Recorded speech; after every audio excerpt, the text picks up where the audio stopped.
Hi everyone, good day. In this video, I'll be teaching you how to fix the app you are trying to install isn't a Microsoft verified app.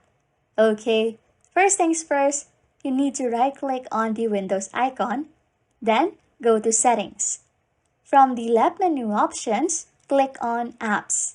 Then, click on Apps and Features. Now, you will find an option called Choose Where to Get Apps. This is where the problem lies, as it currently is set to the Microsoft Store only. With this setting, you can only install applications available on the Microsoft Store. If you try to install an application downloaded from a browser or any other source, you won't be able to do it. So, the solution is simple.